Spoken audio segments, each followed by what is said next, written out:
Hello hi friends, నేనైతే పన్నీర్ దోశ చేస్తున్నానండి. మా పెద్ద బాబుకి అయితే పన్నీర్ దోశ చాలా ఇష్టం అండి, ఫేవరెట్ దోశ.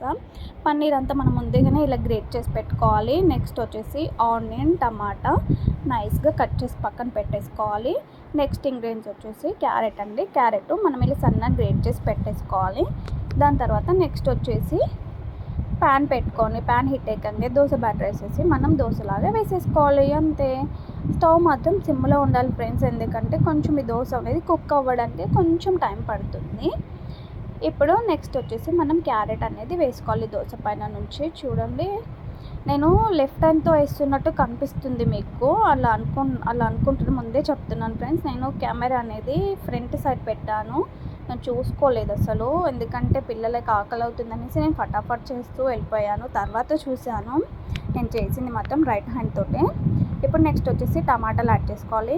టమాటా కొంతమందికి ఇష్టం ఉంటుంది, కొంతమందికి ఇష్టం ఉండదు ఫ్రెండ్స్. కాకపోతే ఈ దోశకు మాత్రం చాలా బాగుంటుంది, మీరైతే తప్పకుండా వేయండి టమాటా కూడా. దాని తర్వాత నెక్స్ట్ వచ్చేసి పన్నీర్ అనేది మనం గ్రేట్ చేసుకున్న పన్నీర్ కూడా వేసుకోవాలి. ఈ అన్ని ఇంగ్రీడియంట్స్ కంటే పన్నీర్ మాత్రం కొంచెం ఎక్కువగా వేసుకోవాలి, ఎందుకంటే టేస్ట్ చాలా బాగుంటుంది. దోశ అయిన తర్వాత మీరు తింటూ ఉంటే ఆ పన్నీర్ అనేది తలుగుతూ ఉంటే చాలా టేస్ట్ బాగుంటుంది. ఇప్పుడు నేను వేసే సాస్ ఏంటంటే పిజ్జా సాస్, టమాటా కెచప్, ఆర్గానిక్, కొంచెం చిల్లీ ఫ్లేక్స్ అన్నీ వేసేసి నేను మిక్స్ చేసుకొని ఇప్పుడు దోశ పైన వేసుకున్నాను. అలాగే బటర్ అనేది మనం వేసుకోవాలి. బటర్ వేసుకున్న తర్వాత ఇప్పుడు మనం మెల్లిగా అవన్నీ కూడా ఈ సాస్, ఆ వెజిటేబుల్స్, పన్నీర్ అన్నీ కూడా మనం మెల్లిగా మిక్స్ చేయాలి. ఎందుకంటే స్పీడ్ చేసామంటే దోశ పాడైపోతుంది. అందుకోసమని మెల్లిగా నిదానంగా మంచి మిక్స్ చేయాలి. మొత్తం మిక్స్ చేసిన తర్వాత అప్పుడు దోశకి మొత్తం మనం ఇది మంచిగా స్ప్రెడ్ చేయాలి మసాలా అనేది. చూస్తున్నారు కదా ఫ్రెండ్స్, నేను ఎంత మెల్లిగా చేస్తున్నానో, కొంచెం నిదానంగా, అంతే అండి, ఎక్కువ ఏం లేదు. మళ్ళీ కొంచెం నేను ఇంకొంచెం నాకు బటర్ తక్కువ అనిపించి నేను కొంచెం బటర్ వేసాను, ఎందుకంటే బటర్ తక్కువ ఉంటే అస్సలు బాగుండదు, కొంచెం బటర్ ఎక్కువగానే ఉంటుంది దీనికి. బటర్తోనే టేస్ట్ చాలా బాగుంటుంది ఫ్రెండ్స్, నిజంగా చెప్తున్నా. అది కొంచెం కొంచెం కుక్ అవుతూ ఉంటుంటే ఆ ఫ్లేవర్ మీకు బయట వరకు వస్తుంది తెలుసా, నిజంగా చెప్తున్నా, అంత టేస్ట్ ఉంటుంది.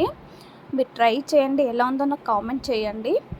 ఇప్పుడు ఇలాంతా మనం స్ప్రెడ్ చేసుకున్నాం కదా, ఆయిల్తో మాత్రం ట్రై చేయకండి, ఎందుకంటే అంత టేస్ట్ బాగుండదు. అందుకే ముందే చెప్తున్నాను, బటర్ మాత్రమే యూస్ చేయండి, చాలా బాగుంటుంది. ఇప్పుడు ఇదంతా స్ప్రెడ్ చేసుకున్న తర్వాత మనము దీనిపైన మూత పెట్టేసుకోవాలి ఫ్రెండ్స్. మంచి మగ్గుతుంది మూత, ఎందుకంటే మూత పెడితే ఏంటంటే మంచి మగ్గిపోతుంది.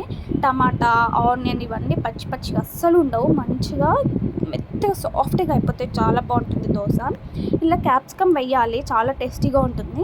మా బాబాకి ఇష్టం ఉండదని నేనైతే క్యాప్సికమ్ వేయలేదు.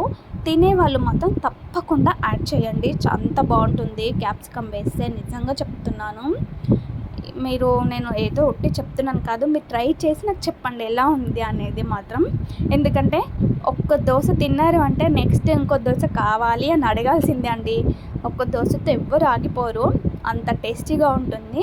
చూసారా, చిన్న చిన్న బబుల్స్ వస్తున్నాయి మూత తీసి చూడంగానే. మంచి కుక్ అవుతూ ఉంది దోశ అంతా కూడా, మసాలా అనేది.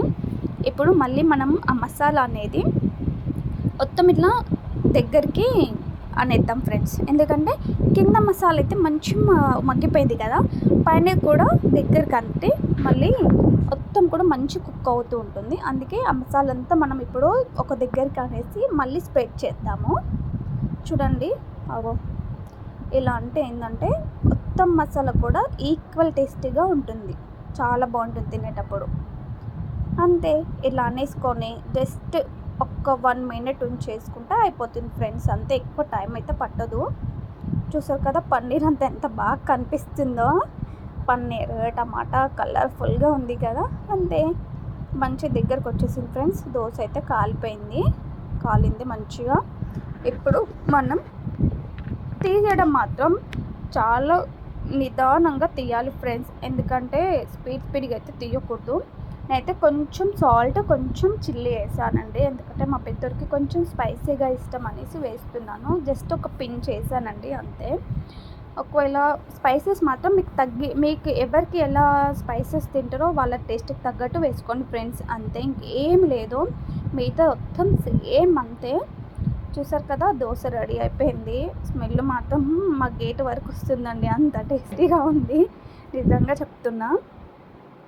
అంతే. ఇప్పుడు మనం మెల్లిగా దోశ అనేది స్ప్రెడ్ చేసేసుకొని ఇక తీసేయడమే ఫ్రెండ్స్. తీసేటప్పుడు మాత్రం మెల్లిగా తీయండి, ఎందుకంటే పైన చాలా ఇంగ్రీడియంట్స్ ఉండి సాఫ్ట్గా ఉంటుంది కదా, అందుకోసమని మెల్లిగా తీయండి అంతే. అంతకుమించి ఇంకేం లేదు. మీరైతే తప్పకుండా ట్రై చేసి ఎలా ఉందో నాకైతే కామెంట్ చేయండి. ఇప్పుడు అంతా ఒక ప్లేట్ తీసుకొని ప్లేట్లో పెట్టేసుకోవడమే. చూసారా, టర్న్ చేయగానే పైన అంతా దోశ కింద మంచిగా క్రిస్పీగా ఉంది, లోపల మసాలా మొత్తం సాఫ్ట్గా ఉంది. తింటే మాత్రం నెక్స్ట్ లెవెల్ అండి. అంతే, ఇంకా ఇంకో మాటే ఉండదు. Please like, share, subscribe my channel.